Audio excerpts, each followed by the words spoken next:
All right, next at 6, Milwaukee Public School Board members are considering revamping how they handle student discipline. A meeting is going on right now to talk about why African American students are suspended at a higher rate. Mary Jo Ola has this story.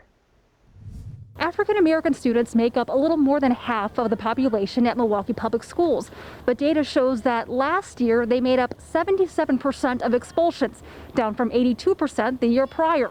Leaders say that disparity is a sign that something needs to change. I have talked to others who have advised me that in schools, sometimes there are children that may misbehave because of societal conditions. They bring to school problems. In a city notoriously ranked as worst for the well-being of African Americans, the school board is considering changes to how suspensions and expulsions are handled. Psychologists testify to the fact that suspensions do create an anxiety on children that has psychological consequences later in life. Tony BAEZ chairs the committee that's meeting Thursday night.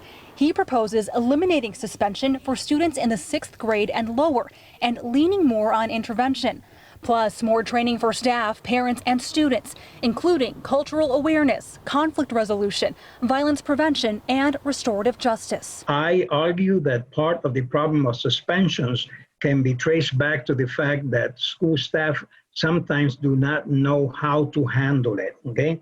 That doesn't mean they're bad people. It simply means they don't know how to handle it. I agree with the intent, but again, we need to move beyond putting Band-Aids on these gaping wounds. Angela Harris is chairwoman of the Black Educators Caucus. She thinks any additional training should be mandatory to help chip away at the root causes of these disparities. Punitive discipline is a punishment for a behavior. Restorative discipline is getting a child to understand the harm or the act that they did that was inappropriate so that they won't do it again. She adds, pushing kids out of the classroom for potentially days, weeks, or months is simply wrong. Think about the harm that causes between the student and the relationship with the school building, and also the harm that it causes just in general for that student's academic progress. Considering MPS's virtual start to the school year, if BAEZ's proposal passes, he wants to take the semester to come up with alternatives to suspension and implement changes by January. In Milwaukee, Mary Jo Ola, TMJ4 News.